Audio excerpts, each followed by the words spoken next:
Hello friends, welcome to Neha's channel. Photo देखकर तो आप समझ ही गए होंगे कि आज किस पिक्चर के बारे में आपसे मैं बात करने वाली हूँ। हाँ जी, बॉबी मूवी के बारे में कुछ रोचक जानकारियाँ जो सुनकर आपको बहुत ही अच्छा लगेगा, वो मैं आपके साथ शेयर करूँगी। तो चलिए चलते हैं वीडियो की तरफ। चैनल को सब्सक्राइब कर लीजिए, बेल आइकन प्रेस कर लीजिए ताकि आने वाले हर वीडियो का नोटिफिकेशन आपको टाइमली मिलता रहे। जब राज कपूर साहब की मेरा नाम जोकर फ्लॉप हो गई थी, उसके बाद राज कपूर जी पूरी तरह से कर्ज में डूब चुके थे। उनके बड़े बेटे रणधीर कपूर की डेब्यू फिल्म कल आज और कल का प्रदर्शन भी कुछ खास अच्छा नहीं था, इसलिए राज कपूर इन दिनों फाइनेंशियली बहुत ज़्यादा मुश्किलों में घिर गए थे। राज कपूर को सिर्फ फिल्में बनाना ही आता था, इसलिए उस भारी कर्ज को उतारने के लिए उन्हें एक और फिल्म बनानी थी, एक ऐसी फिल्म जो हर हाल में सुपर हिट हो। कहने वाले कहते हैं कि राज कपूर राजेश खन्ना के साथ कोई फिल्म बनाना चाहते थे, जो उस वक्त स्टारडम के शिखर पर थे। लेकिन उनके बेटे ऋषि कपूर ने एक इंटरव्यू में कहा था कि राज कपूर ने कभी किसी स्टार के साथ फिल्म बनाने की प्लानिंग उस वक्त की ही नहीं थी, क्योंकि उनका विजन एकदम अलग था और बिल्कुल क्लियर था। राज कपूर जी के जहन में एक कहानी चल रही थी। उस कहानी पर फिल्म बनाने के लिए उन्हें किसी स्टार की ज़रूरत नहीं थी। उस कहानी का आइडिया उन्हें एक आर्चीज़ कॉमिक्स से मिला था। उन दिनों ऋषि कपूर आर्चीज़ कॉमिक्स पढ़ा करते थे। कभी कभार राज कपूर भी कॉमिक्स पढ़ लिया करते थे। कॉमिक्स में एक ऐसे लड़के की कहानी थी जिसने कुछ वक्त पहले ही स्कूल ख़त्म किया है और अब वो अपनी ही उम्र की एक लड़की को चाहने लगा है। वही कहानी राज कपूर के दिमाग में छप गई थी। कॉमिक्स की उस कहानी से राज कपूर के दिमाग में कई आइडियाज आने लगे थे। राज कपूर ने लेखक ख्वाजा अहमद अब्बास को अपनी कहानी और उससे आने वाले आइडियाज शेयर किए और उसे भारतीय परिवेश की कहानी के तौर पर डेवलप करने को कहा। ख्वाजा अहमद अब्बास ने कहानी तैयार कर ली। वीपी साठे संग मिलकर उन्होंने स्क्रीन प्ले भी लिख लिया और जैनेंद्र जैन से डायलॉग्स भी लिखवा लिए। फिल्म का नाम रखा गया बॉबी। बॉबी ही जैनेंद्र जैन जी की पहली फिल्म थी। अब बारी थी फिल्म के हीरो और हीरोइन को चुनने की। वो ऐसा वक्त था जब फिल्म इंडस्ट्री के लगभग सभी स्टार हीरो टीनेज नहीं थे, 30-32 साल की उम्र के मर्द दिखते थे।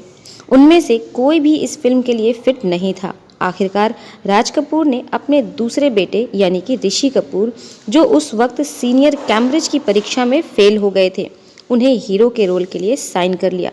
इस तरह हीरो पर होने वाले खर्चे का जो पैसा होता है, राज कपूर साहब ने बचा लिया। अब बारी थी हीरोइन चुनने की। हीरोइन के लिए उन्होंने कुछ ऑडिशन किए।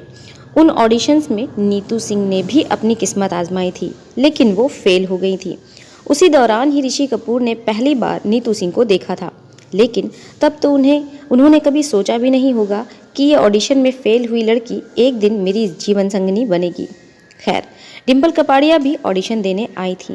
डिम्पल की पर्सनालिटी राज कपूर को बॉबी फिल्म की हीरोइन के तौर पर एकदम सटीक लगी और इत्तेफाक से राज कपूर डिम्पल के पिता चुन्नीलाल कपाड़िया को भी जानते थे। आखिरकार उन्होंने बॉबी के रोल के लिए डिम्पल को फाइनल कर लिया। हीरोइन के पिता के रोल के लिए राज कपूर ने अपने साले प्रेमनाथ को लिया। वो परिवार का हिस्सा थे, तो उन्होंने उस समय उस मुश्किल घड़ी में राज कपूर का साथ देने में कोई भी कमी नहीं की। हीरो के पिता के रोल के लिए अप्रोच किया गया प्राण साहब को, जो राज कपूर के बहुत पुराने दोस्त थे। लेकिन उन दिनों प्राण साहब फिल्म इंडस्ट्री के सबसे महंगे कैरेक्टर आर्टिस्ट में से एक थे। प्राण जी जानते थे कि राज कपूर किन मुश्किलों में घिरे हुए हैं, इसलिए जब राज कपूर ने उनसे बॉबी में काम करने की गुजारिश की और कहा कि तुम्हारे मार्केट प्राइस चुकाने में मैं असमर्थ हूँ, तो प्राण साहब ने राज कपूर से मात्र 1 रुपये लेकर बॉबी फिल्म साइन कर ली। हालांकि उन्होंने ये भी कहा था कि अगर बॉबी फिल्म सफल रही तो आप मेरी फीस ज़रूर देंगे, जिसके लिए राज कपूर तैयार हो। लेकिन इस फिल्म के बाद राज कपूर और प्राण साहब की दोस्ती खत्म हो गई थी, और वो इसलिए क्योंकि बॉबी की सफलता के बाद प्राण साहब को उम्मीद थी कि राज कपूर उन्हें उनकी फीस के 3 लाख रुपए देंगे। उन दिनों वो एक फिल्म का उतना ही चार्ज करते थे, लेकिन राज कपूर ने उन्हें सिर्फ और सिर्फ 1 लाख रुपए का चेक भिजवाया। प्राण साहब को राज कपूर की वो बात बिल्कुल भी अच्छी नहीं लगी और उन्होंने वो 1 लाख रुपए का चेक भी राज कपूर को वापस लौटा दिया। उसके बाद फिर कभी प्राण साहब ने राज कपूर की किसी फिल्म में काम नहीं किया। हालांकि आर.के. बैनर की आखिरी फिल्म आ अब लौट चले, जो ऋषि कपूर ने डायरेक्ट की थी, प्राण साहब उसमें काम करने को तैयार हो गए थे। उस फिल्म में आलोक नाथ ने जो किरदार निभाया है वो प्राण ही कर रहे थे, लेकिन अचानक प्राण साहब की तबीयत खराब हो गई और उन्होंने वो फिल्म छोड़ दी। बॉबी के अन्य कलाकारों के लिए राज कपूर को बहुत ज़्यादा मेहनत नहीं करनी पड़ी थी, क्योंकि राज कपूर इतना बड़ा नाम थे कि उनकी फिल्म में कोई भी एक्टर खुशी खुशी काम करने को तैयार रहता था, फिर चाहे राज कपूर थोड़ा कम पैसा ही क्यों ना दें। बॉबी के दौरान ऐसा ही हुआ और बाकी जितने भी कलाकार थे वो राज कपूर को आराम से मिल गए। बॉबी न सिर्फ ऋषि कपूर और डिम्पल कपाड़िया की लॉन्चिंग फिल्म थी, बल्कि अरुणा ईरानी की भी री लॉन्चिंग फिल्म थी। बॉबी से पहले अरुणा ईरानी का करियर लगभग खत्म ही हो गया था। कॉमेडियन महमूद संग उड़ी उनके अफेयर की खबर ने उनके करियर को चौपट कर दिया था। अरुणा ईरानी को बहुत नुकसान हुआ, उन्हें फिल्में मिलना बंद हो गईं, लेकिन बॉबी ने उनके करियर में एक नई जान डाल दी थी।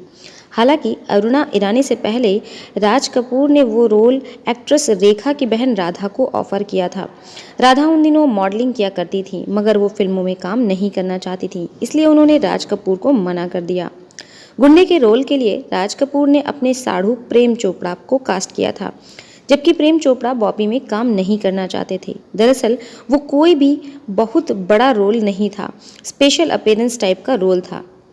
प्रेम चोपड़ा को डर था कि अगर उन्होंने किसी फिल्म में स्पेशल अपीयरेंस वाला रोल किया तो फिल्म इंडस्ट्री में आगे उनके लिए इसी प्रकार की छवि बन जाएगी, जबकि वो उन दिनों फुल फ्लैज्ड विलेनियस कैरेक्टर ही किया करते थे। लेकिन मुश्किलों में घिरे अपने साड़ू साहब की मदद करने के लिए प्रेम चोपड़ा को आखिरकार बॉबी का वो किरदार निभाना ही पड़ा।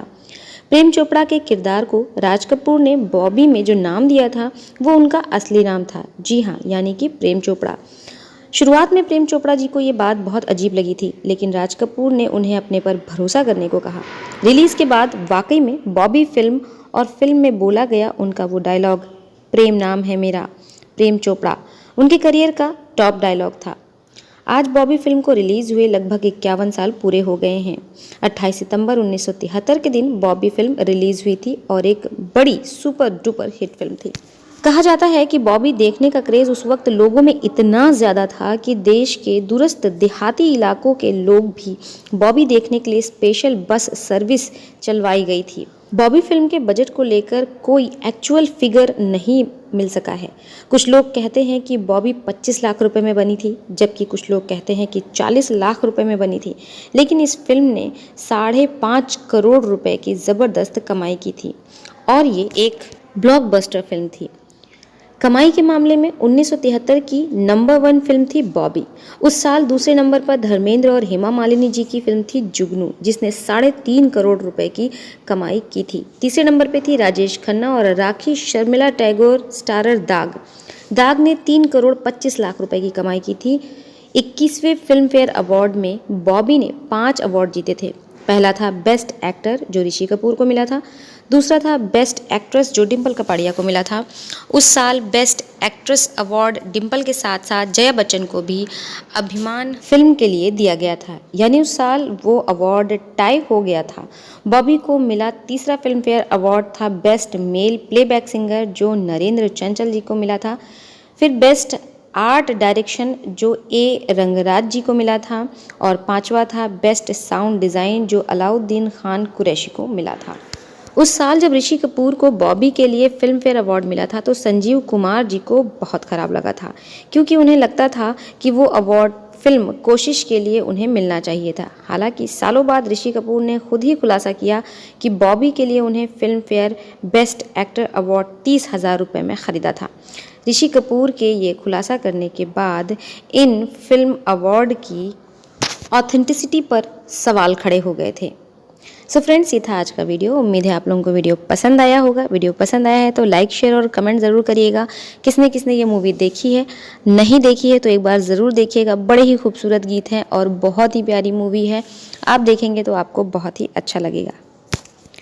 आज के लिए बस इतना ही। मिलूंगी अगले वीडियो में। तब तक के लिए हंसते रहिए, मुस्कुराते रहिए, हमेशा खुश रहिए और मेरे चैनल को अपना प्यार देते रहिए। वीडियो को शेयर ज़रूर करिएगा।